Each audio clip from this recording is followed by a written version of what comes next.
welcome to week 3 of Schizophrenic Synopsis. Okay, this week myself and my buddy Rob, we're looking into the cannibal genre, and we've picked 2 pretty well known films. I have gone with Cannibal Holocaust, and Rob has gone with The Green Inferno, Eli Roth's Green Inferno. And what we decided to focus on this week is kind of the message that the directors were trying to get across, like seeping in the social commentary or whatever they're trying to pick up on, whatever they're pissed off about, whatever they want to highlight through their medium of film. That's what we're going to try and dive into. Now, I've seen Rob's one already. He did his first, and he mentioned some good points with Cannibal Holocaust and kind of how, I can kind of see like why it makes sense why Roth decided to go the route of also going something so heavy for the same film. It's kind of like, maybe if it was like, not that it's like a remake, The Green Inferno, but if like The Green Inferno was done without the aim of social commentary or trying to put a message across, it would have probably been lacking. From my point of view, I think it's a bit of a sidestep, misstep, I mean, even. It's a little muddled, what Eli Roth is trying to put out there. But that's not my video at all. Watch Rob's video. It's awesome how he puts it into words, and he did a fantastic job. So this is my words for Cannibal Holocaust. Riccardo Deodato's Cannibal Holocaust, from the year 0 of me, 1980. And this was pretty groundbreaking for its time. I know it's not the very, very, very first kind of cannibal kind of film with bits of found footage in, but it's the one that really pushed it out there and is really, boom, this is what it is. Audiences had just not seen anything like this, and it's like, we know the impact that it had, getting banned, him going to court in Italy for various different bits and pieces. But all of these things we know about. So what I wanted to talk about is my view on what maybe he was trying to say, because it's pretty heavy in there that he was pretty pissed off, and I think it's really aimed at media of the time, the Italian media heavily as well. I think a lot of the inspiration from this is the Red Brigade coverage from the Italian media of like the late 60s, early 70s. The Red Brigade is like a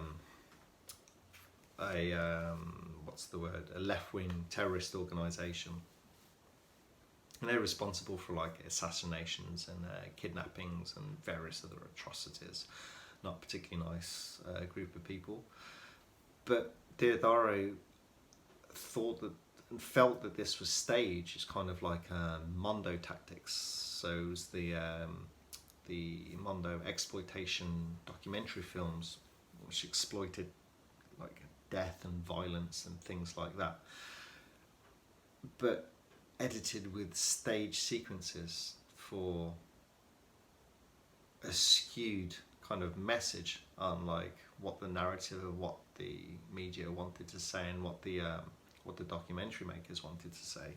So it's taking facts out of context or just adding layers in there that was not true. And this is an area that Deodato thought was true with what was happening with the coverage of the Red Brigade in Italy. So yeah, he kind of goes into that with Cannibal Holocaust. His commentary, he's commenting on the state of the world, kind of like focusing on the media, and I think another point of like the whole thing also is like the kind of power and dominance of the Western world.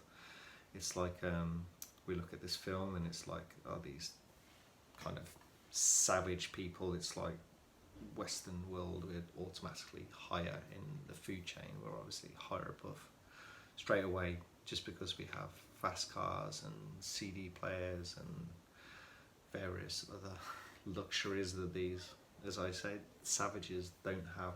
They just like live in squalor. So yeah, we see ourselves as superior, and that's really heavily in like the media, and I think that's something you wanted to point out as well. And well, with the media in general, that people want sensationalism, so which is like kind of why I think the whole area, like the Mondo exploitation documentary, that when they're created, it's like to add a level of sensationalism that the people want. It's I'm just reading some notes here, and it's I'm just like kind of read the small bit that I said, and it's and so he reflects in the Red Brigade coverage, media channels, sensationalism, and the conflict rather than subjectively reporting it. So yeah, it's they highlight areas and they kind of focus on things, and they look at the violence and all the bad things that are happening. The more that they can get onto the screen, and the kind of skewed interviews where they can take things out of subcontext and different things like that, and it's like, it's not subjective reporting. They're not reporting what's the clear view of happening. It's like kind of what's there. And I'm not trying to alienate people or piss people off, but this is kind of my view that I maybe have with the American media, that you have a lot of these scaremongering tactics, and like I will focus on the area of gun crime. It's like you have a little people seem to be more amped up, more scared of things. It's like that, like the news, they're always like, it's like this is happening, like fucking crazy cokeheads, loads of different shit going on, loads of crazy people. You got to protect yourself, don't ask questions, shoot. And it's kind of like in the same with like how the police, like when they see the police, like there's this one video of UK police. It's like this one guy lunges at them with a huge machete, and there's two officers. One has pepper spray, takes him out in the eyes, so it blinds him, and the other one has his staff, his stick, and he attacks his legs, knocks him down, they neutralise him. I can't help thinking of like the different things I've seen in America.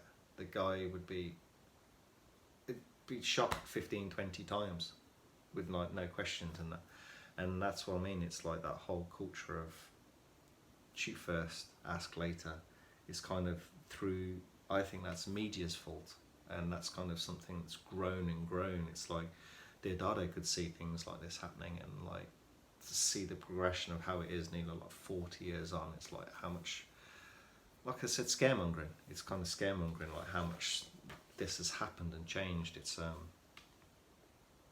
pretty bad, yeah. But anyway, it's like we're like within the film. It's like okay, so in the Cannibal Holocaust, back to this. It kind of, we get into it with the studio execs, and so we have like our main character, our porn star, by the name of, I can't believe I've forgotten. I was talking about this a while ago and I've forgotten again. Yep, that's really annoying. Anyway, our main guy and the studio execs, and he's a, was it? It's not, I was going to say paleontologist. Literally, I was kind of talking about this a while ago, and it's the same thing. I forgot his name and I forgot what he did in like university. He's not a paleontologist. He's not like looking at dinosaur bones and stuff like that. But anyway, there's this discussion where they're looking at the reels, they're watching the reels, and the studio execs are like, well, we can use this. We can just kind of like show the content what we want, but cut things out of context, and kind of we supply our own narrative to it. And again, it's like, yeah, this is like kind of a really strong message that Diodado is getting out there. It's like, look, this is what everyone wants to, this is what the people in the power within the, like, they have the buttons to press play, so they get to manipulate what everyone hears and what everyone reads. People like this, and it's all aimed at the sensationalism that they want to sell papers. They want people to watch their TV channels and things like that. But then it's like our main guy goes into, like, he shows the fifth reel of their deaths and what happens to them, and it's kind of quite a shift. It's quite clever actually. It's like it goes from like sensationalism to a censorship. It's when it's something so bad, and it's like it shows the crew in a different light, and it's like it's not what the message that they want. It's like they kind of want to paint the narrative that it's the maybe it couldn't come across or something. It's like, not the savages aren't the evil people, the Westerners, the film crew, these are the evil ones. And it's like, rather than tell this message, they want to burn the reels, not tell the story, bury the story. And so it goes from sensationalism to censorship, which I thought was quite good. And the whole narrative shift in the film, I thought it was like really great. So you start off with a horror film of what you expect is a like normal horror film of like this film crew going into the jungle and like attacked by cannibals basically, and that's just not the case. It's like this film crew go in and manipulate situations and antagonize, and the kind of the tribes people, they just react to how kind of what's happening to them and their reaction on what they think how they should be to this. I mean, there's people being shot, there's people being raped within this village, and they're like being forced to do all these different things, and it's like nothing that they asked for any of this. So it's kind of clever, that narrative shift. So it's like I said at the start of the film, you're expecting it to be evil tribespeople, but it turned out to be evil Western filmmakers, and I thought that was quite a cool shift as well from the Dato, that kind of the pivot shift in that. But that's kind of all I want to say about the film. I think like everyone knows about this film, so I just wanted to touch on those few bits and pieces. I think that kind of messages that kind of Deodato was trying to get out there, and it's like why it was that kind of pissed offness. And I think he was really focused on the media, Western world media, and their agendas about sensationalism, about getting the most viewing figures, the most money, in reporting the story, the narrative of what they want, rather than telling what the real story is. And it's interesting how that kind of reflects in today's society. It's maybe, well, we don't know how manipulated these things are. I think there is always an element of manipulation, and you hear one side of a story and someone is always steering that one side. So that's the media and the news that we live with. But anyway, I hope you enjoyed this review, and we'll catch you next week. I was going to say next Thursday. I think it's next Monday. But we'll catch you next week. Bye bye.